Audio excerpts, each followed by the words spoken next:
O Flamengo será campeão mundial em cima do Liverpool em dezembro. Essa foi uma das várias declarações fortes que o ex-presidente do Flamengo, Eduardo Bandeira de Mello, me concedeu em uma entrevista nessa quarta-feira. E no vídeo de hoje do canal do Nicola, eu vou te passar os principais pontos desse bate-papo.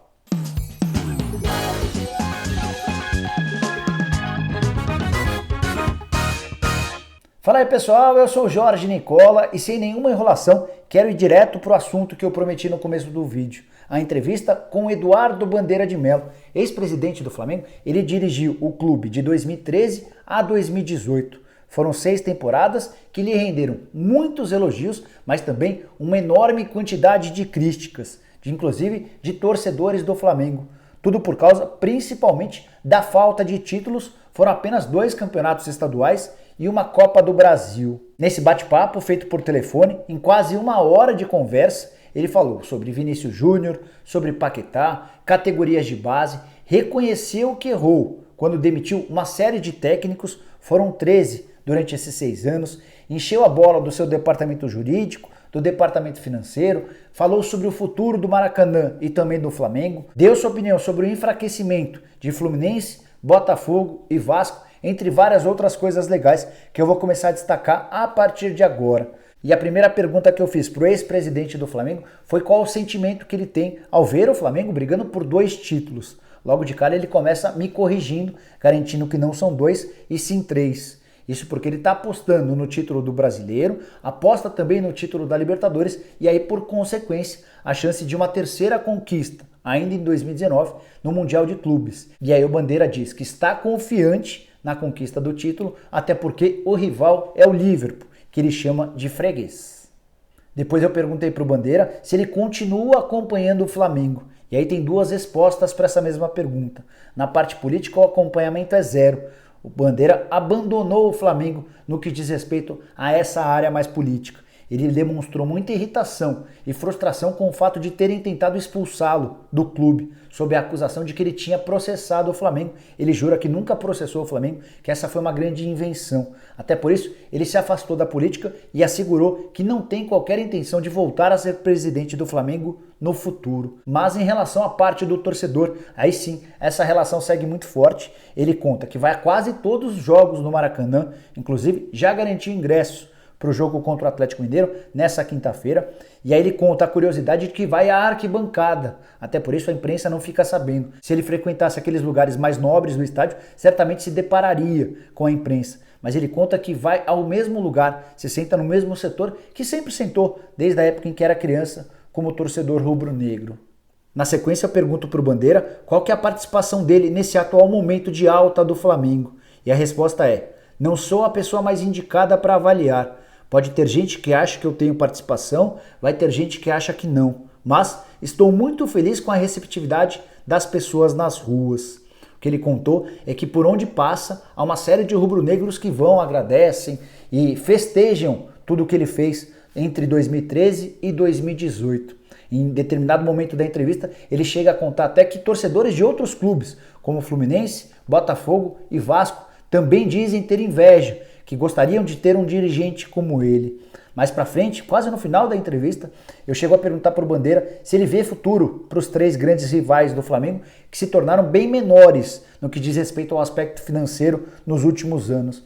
E o Bandeira está seguro de que os 3 podem se recuperar também, só que talvez num tempo mais longo do que o Flamengo, até por não terem a mesma capacidade de arrecadação e por não terem o mesmo número de torcedores, mas é justamente por causa da torcida que o Bandeira aposta na recuperação dos 3. Ele alega que como Fluminense, Botafogo e Vasco são times de torcidas nacionais, espalhadas por todo o Brasil, eles têm sim, desde que sejam austeros, a capacidade de reconstrução. Ele aposta que no futuro, depois de passar por um período de dificuldades, eventualmente sem títulos, que esses 3 podem se reerguer. Também quis saber do Bandeira como ele avaliava os primeiros 9 meses da administração do Rodolfo Landim, lembrando que o Landim era oposição. Ele venceu a eleição no ano passado, batendo o Ricardo Lomba, que era o candidato à sucessão indicado pelo Bandeira. Pois bem, o ex-presidente do Flamengo disse que está muito distante de tudo que está rolando em relação ao Landim. Aí ele completa com a seguinte frase: Só espero que a administração seja feita de forma perene e o Flamengo siga sendo administrado com os mesmos princípios de responsabilidade e profissionalismo. Então eu pergunto para ele se ele acha que o Flamengo está gastando demais e até apresento 2 números do primeiro semestre do ano passado, quando os custos com salários do Flamengo eram de 18 milhões de reais por mês e passaram para 22 milhões de reais nessa temporada. Foi esse o valor mensal no primeiro semestre. O Bandeira diz que quanto mais o clube fica poderoso, mais vai gastar com o futebol. É absolutamente normal. A questão é não dar um passo maior do que aquele que você pode. E aí tem algo que me chama bastante atenção. Ele lembra que o Flamengo diminuiu seu endividamento de 800 milhões de reais para 300 milhões durante a sua gestão. E aí ele fala o seguinte: se aumentar um pouco nesse ano, não vejo problema. Pode ser uma estratégia. O problema é se subir a dívida ano após ano. Então o que ele quer dizer é que aceitaria numa boa se o Flamengo, para ganhar títulos em 2019, gastasse um pouco mais do que o normal, eventualmente aumentasse essa dívida de 300 para 350 milhões, por exemplo, desde que a partir do ano que vem voltasse a ter a austeridade que marcou os últimos anos do Flamengo. Óbvio que eu ia perguntar para ele sobre a falta de títulos. E eu lembro que o Flamengo só venceu a Copa do Brasil de 2013 e os estaduais de 2014 e 2017. E a pergunta foi: por que tão poucas conquistas? Ele responde: eu gostaria que o Flamengo tivesse ganhado mais. É natural. O importante é que eu fico tranquilo porque fiz o melhor possível e deixei o clube em condição de ganhar tudo. Se não ganhamos lá, é uma pena, mas daqui para frente vamos recuperar isso. Aí eu insisti e quis saber dele o porquê de as conquistas grandes não terem aparecido. E ele começa a fazer uma série de lembranças de coisas que aconteciam no Flamengo. As frases são as seguintes: é preciso lembrar que antes a gente brigava para não cair. O torcedor gritava: Libertadores, qualquer dia estou aí. E parou de cantar isso porque passamos a estar todo dia na Libertadores. Virou coisa recorrente. Pouco depois, ele também fala que o Flamengo bateu o recorde de pontuação no Campeonato Brasileiro por pontos corridos em 2016 e 2018. Recorde do próprio Flamengo. Foram as 2 temporadas em que o clube mais fez pontos no Campeonato Nacional. E aí ele termina essa resposta dizendo: é inegável que o Flamengo mudou de patamar durante a nossa gestão. Perguntei para o Bandeira sobre o incêndio que matou 10 atletas das categorias de base no Ninho do Urubu. Essa questão parece estar muito mais associada à antiga administração do que à atual, até porque a atual havia acabado de assumir a responsabilidade sobre o Ninho do Urubu e também sobre o Flamengo, e o Bandeira respondeu: não gostaria de tocar nesse assunto. A entrevista seguiu e eu quis saber a nota que ele daria para a administração dele nos 6 anos de Flamengo. A resposta foi: sou a pessoa menos indicada para isso e respeito qualquer avaliação, mas me orgulho de muitas coisas que eu e meu grupo conseguimos, como por exemplo reduzir a dívida do Flamengo de 800 para 300 milhões. E ele até destaca que não fez nada sozinho e diz que é cumprimentado nas ruas por torcedores do Flamengo e de outros times, mas o mérito não é só dele, e sim de uma equipe de apoio. Ele chega a citar o departamento financeiro, o departamento de marketing, o departamento jurídico, que é também o alvo da resposta seguinte, em que eu pergunto qual que foi o ponto alto da gestão dele. Aí ele fala de uma série de coisas positivas: deixamos 2 centros de treinamento excelentes, transformamos as categorias de base, acabamos com as dívidas trabalhistas. Esse ponto aqui que me chamou a atenção. Ele fala: eram mais de 600 ações e nosso departamento jurídico conseguiu reduzir quase para nenhuma. Entre essas ações, uma das mais famosas era uma do Ronaldinho Gaúcho. De fato, o departamento jurídico do Flamengo trabalhou muito bem e conseguiu acabar com uma pendência que causava enormes dores de cabeça na Gávea. Depois de perguntar sobre o ponto alto, quis saber se tinha algo do qual ele se arrependia. E a resposta diz respeito à enorme troca de treinadores. Na gestão do Bandeira, nesses 6 anos, foram 13 treinadores diferentes, com a ressalva de que o Dorival foi o primeiro e também o último. Ele até chegou a falar sobre o Dorival, disse que só mandou o Dorival embora no começo da gestão porque o Dorival tinha um salário astronômico, superior a 800 mil reais. Ele havia sido contratado pela Patrícia Amorim e depois o Dorival é o último treinador da gestão dele. Ele até faz um bom trabalho na reta final do Campeonato Brasileiro e o Bandeira, nessa entrevista que me concedeu nessa quarta-feira, garantiu que não teria trocado o Dorival se continuasse como presidente do Flamengo para 2019. Aí eu peço que ele cite algumas das demissões que causaram arrependimento nele. E ele cita, por exemplo, o Zé Ricardo e o Maurício Barbieri. por entender que esses caras tinham potencial para continuar treinando o Flamengo, mas acabaram sendo demitidos. Minha próxima pergunta pegou carona no fato de, tanto em 2018 quanto em 2019, a venda de jogadores para o exterior ter se tornado a grande receita do Flamengo. E a curiosidade é que os atletas vendidos eram quase sempre das categorias de base. Só para citar alguns casos: Vinícius Júnior, 45 milhões de euros, Lucas Paquetá, 35 milhões de euros e mais recentemente o Léo Duarte por 11 milhões de euros. E eu perguntei se isso era mérito ou se era acaso, o fato de tantos bons jogadores da base estarem sendo revelados. A resposta foi que foi muito mérito da diretoria, dele e de todo o grupo.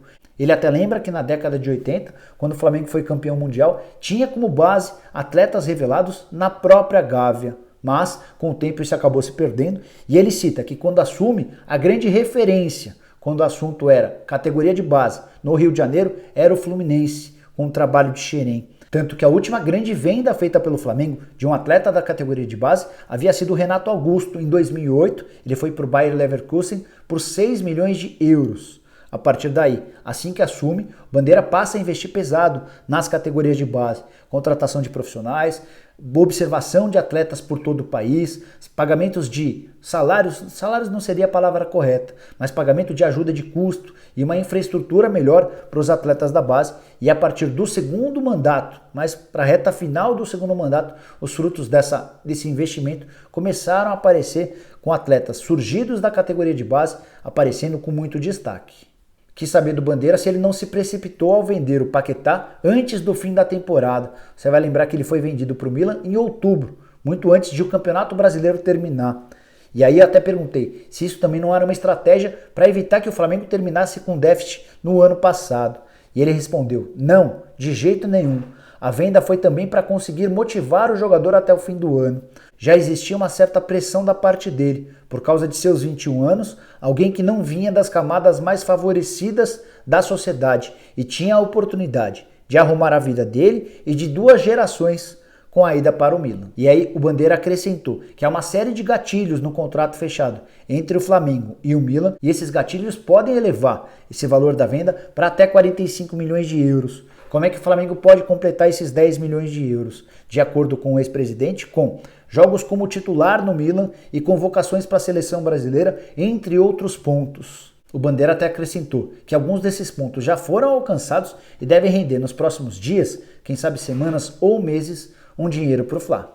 Aproveitando que eu falei do Paquetá, perguntei também para o Bandeira sobre o Vinícius Júnior, que foi o caso oposto. Enquanto o Paquetá era criticado por ter sido vendido por um valor menor do que a multa, o Vinícius Júnior foi por um valor maior, que a multa dele era de 30 milhões de euros e ele acabou sendo negociado por 45 milhões de euros. A minha pergunta foi: o quanto o Vinícius Júnior foi importante para que o Fla conseguisse esse reajuste, essa valorização, essa diferença de 15 milhões de euros. E o Bandeira admitiu que ele foi muito importante, que a ligação que o Vinícius Júnior tinha com o Flamengo, o carinho pelo clube e a disputa entre Barcelona e Real Madrid para contratá-lo fizeram com que o Flamengo conseguisse esses 45 milhões de euros. Para fechar, perguntei para o ex-presidente se o Flamengo deveria ficar com o Maracanã ou construir um novo estádio. A resposta foi: eu sempre disse que o Maracanã jamais poderá existir sem o Flamengo. É perfeitamente possível que ele seja rentável na mão do Flamengo, apesar de ter sido mal concebido. E aí o Bandeira conta um bastidor. Nós chegamos a fazer um plano comercial, mas nunca conseguimos convencer os governadores do Rio a anularem a licitação de 2012 e fazerem uma nova. Agora, ainda de forma provisória, se conseguiu a administração do Maracanã e tudo leva a crer que o Flamengo será o concessionário em termos definitivos nesse novo edital. Agora, o ponto importante da resposta. Aí, com 30, 35 anos, tendo o Flamengo como administrador do Maracanã, vai ser possível fazer uma série de alterações importantes para que o Flamengo sinta o Maracanã como sua grande casa. Eu perguntei que mudanças seriam essas e ele citou 2. Ele contou que o Maracanã tem uma série de custos muito altos, a começar pela energia. Acender a iluminação do Maracanã para jogos à noite é uma fortuna.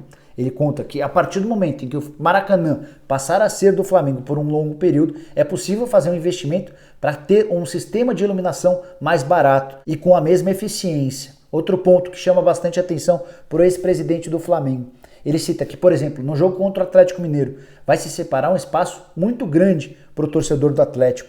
algo na casa dos 10, 12 mil espaços, mesmo levando em consideração a possibilidade de os torcedores do Galo só levarem 1.500 pessoas. Ele diz que a partir do momento em que o Maracanã passa a ser propriedade do Flamengo por um período mais longo, vai ser possível dividir o estádio de melhor forma, deixando 1.000, 2.000 lugares no máximo para a torcida visitante e assegurando ao torcedor do Flamengo a possibilidade de ter mais ingressos e mais arrecadação para o próprio clube.